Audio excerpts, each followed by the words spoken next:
ঘুমানোর আগে বিছানার মধ্যে বসে ছোট্ট এই দোয়াটি যদি শুধুমাত্র 41 বার পাঠ করতে পারেন, আপনার কপাল খুলে যাবে, ভাগ্যটা পরিবর্তন হবে।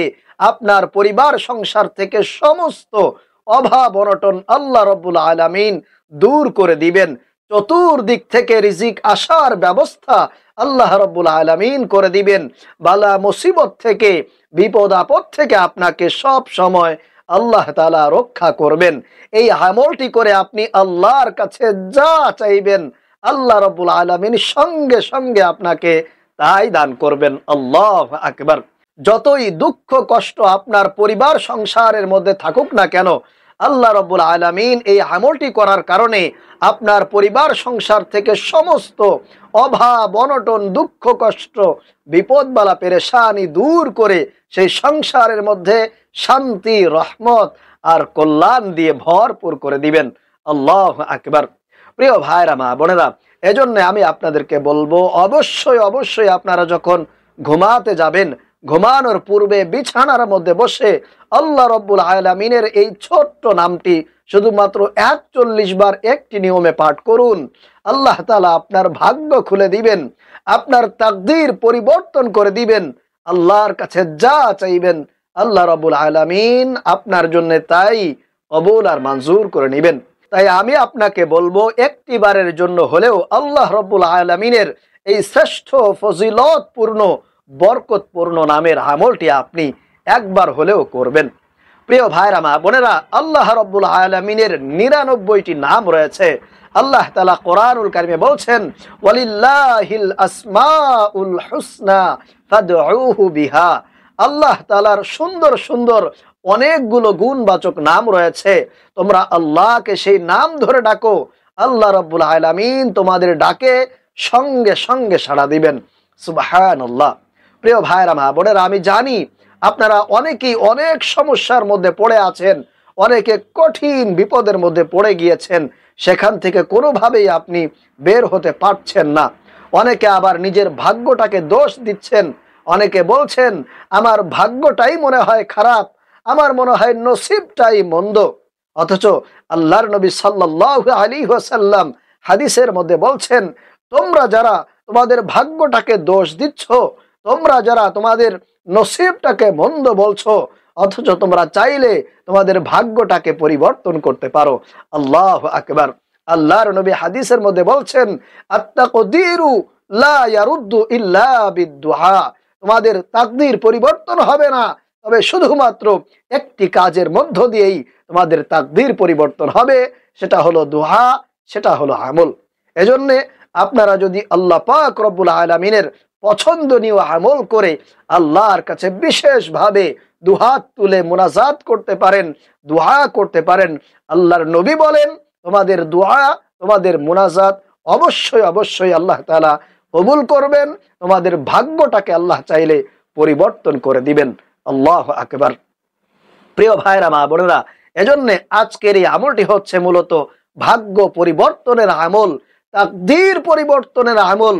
আপনারা যদি আল্লাহর পছন্দনীয় আমল করে একটু আল্লাহর কাছে অনুনয় বিনয় করে দোয়া করতে পারেন, মুনাজাত করতে পারেন, আমার আল্লাহ সঙ্গে সঙ্গে আপনার ডাকে সাড়া দিবে, আপনার দোয়াগুলোকে কবুল আর মঞ্জুর করে নেবেন। আমি আপনাদেরকে খুবই সহজভাবে সুন্দর করে আমলটি বলে দিব, তবে অবশ্যই ভিডিওটি ধৈর্য ধরে শুরু থেকে শেষ পর্যন্ত আপনাকে মনোযোগ সহকারে দেখতে হবে। যদি দেখতে পারেন, শুনতে পারেন এবং সে মতে আমল করতে পারেন, আমি মনে করি আপনার কপাল খুলে যাবে, আপনার ভাগ্যটাই আল্লাহ রাব্বুল আলামিন সঙ্গে সঙ্গে পরিবর্তন করে দিবেন। প্রিয় ভাইয়েরা মা বোনেরা, চলুন আমি আপনাদেরকে আমলের নিয়মটি বলে দেই। তবে তার আগে বলবো, আপনি যদি আমাদের এই চ্যানেলে নতুন এসে থাকেন তাহলে অবশ্যই দয়া করে চ্যানেলটি সাবস্ক্রাইব করে দিবেন এবং ভিডিওতে একটি লাইক দিবেন। প্রিয় ভাইয়েরা মা বোনেরা, এই আমলটি করার জন্য সর্বপ্রথম আমাদেরকে পবিত্রতা অর্জন করে নিতে হবে ওযু করার মাধ্যমে। আপনি প্রথমে ওযুটা শুরু করবেন বিসমিল্লাহ বলে। বিসমিল্লাহ ছাড়া আপনি ওযু করবেন না, কারণ বিসমিল্লাহ ছাড়া যদি আপনি ওযু করেন, বিসমিল্লাহ না বলে যদি আপনি ওযুটা শুরু করে দেন, তাহলে ওই ওযুটা পরিপূর্ণ হবে না, অসম্পূর্ণ থেকে যাবে এবং ওই ওযুর মধ্য দিয়ে আপনি কোনো সওয়াব অর্জন করতে পারবেন না।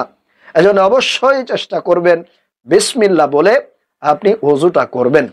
ওযু করা হয়ে গেলে প্রিয় ভাইরা মা বোনেরা, যেহেতু আজকের এই আমলটি খুবই গুরুত্বপূর্ণ আমল, আপনার তাকদীর, আপনার ভাগ্য, আপনার নসিব পরিবর্তনের আমল হতে চলেছে, তাই অবশ্যই খুবই গুরুত্ব দিয়ে কারো সাথে কোনো কথাবার্তা না বলে একেবারে আমলের প্রতি আপনাকে মনোযোগী হয়ে কিন্তু প্রত্যেকটা কাজ করতে হবে। এজন্য আপনি প্রথমে বিসমিল্লাহ বলে ওযুটা করে নেবেন। ওযু করা হয়ে গেলে আকাশের দিকে তাকিয়ে এইভাবে কালিমায়ে শাহাদতটা আকাশের দিকে শাহাদত আঙ্গুলিটা উঁচু করে আপনি কালিমায়ে শাহাদত একবার পাঠ করবেন এইভাবে, আশহাদু আল্লা ইলাহা ইল্লাল্লাহু ওয়াহদাহু লা শারীকা লাহু ওয়া আশহাদু আন্না মুহাম্মাদান আবদুহু ওয়া রাসূলুহু। এইভাবে করে আকাশের দিকে তাকিয়ে শাহাদত আঙ্গুলিটা উঁচু করে কালিমায়ে শাহাদতটা একবার পাঠ করবেন। আপনি যদি ওযু করার পরে এই আমলটা প্রতিদিন করতে পারেন, আল্লাহ রাব্বুল আলামিন বলছেন, ও আমার বান্দা বান্দিরা, আমি আল্লাহ তোমাদের জন্য জান্নাতের 8টি দরজা খুলে দিলাম। সুবহানাল্লাহ, আল্লাহু আকবার। আপনি চাইলে কিয়ামতের কঠিন ময়দানে যখন এই আমলটা আপনি দুনিয়াতে জারি রেখে যাবেন, আপনি যখন দুনিয়াতে করে যাবেন, ইনশাআল্লাহ তাআলা কিয়ামতের দিন আল্লাহ তাআলা আপনাকে জান্নাতের 8টি দরজা আপনার জন্য খুলে দিবেন। যে কোনো দরজা দিয়ে আপনি চাইলে জান্নাতে প্রবেশ করতে পারবেন। আল্লাহু আকবার। এজন্য অবশ্যই একটু কষ্ট করে হলেও এই আমলটি আপনারা ওযুর শেষে করবেন। তাহলে প্রিয় ভাইরা মা বোনেরা, আপনি সুন্দর করে আমলটি করার জন্য ওযুটা করে নিয়েছেন। ওযু করার পরে আপনাদেরকে সর্বপ্রথম 1 নম্বরে 3 বার ইস্তেগফার পাঠ করতে হবে। আপনারা এই ইস্তেগফারটি পাঠ করবেন, চাইলে আমার সঙ্গে সঙ্গেও আপনারা পাঠ করতে পারেন। আস্তাগফিরুল্লাহ রাব্বি মিন কুল্লি যামবি ওয়া আতুবু ইলাইহি। আস্তাগফিরুল্লাহ রাব্বি মিন কুল্লি যামবি ওয়া আতুবু ইলাইহি। আপনি এই ইস্তেগফার পড়বেন আর মনে মনে আপনার অতীত জীবনের সমস্ত গুনাহের কথা স্মরণ করে আল্লাহর কাছে অনুতপ্ত হবেন, লজ্জিত হবেন, মনে মনে ক্ষমা চাইবেন।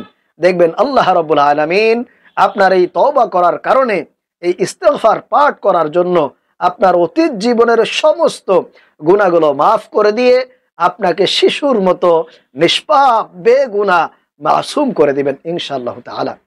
এজন্য অবশ্যই মনে মনে আপনার গুনাহের কথা স্মরণ করবেন আর জবান দিয়ে পড়বেন, আস্তাগফিরুল্লাহ রাব্বি মিন কুল্লি যামবি ওয়া আতুবু ইলাইহি। আস্তাগফিরুল্লাহ রাব্বি মিন কুল্লি যামবি ওয়া আতুবু ইলাইহি। তাহলে 1 নম্বরে 3 বার ইস্তেগফার পাঠ করবেন। এরপরে 2 নম্বরে আপনারা আল্লাহর নবীর প্রেম, ভালোবাসা, মহব্বত নিয়ে 3 বার দরুদ শরীফ পাঠ করবেন।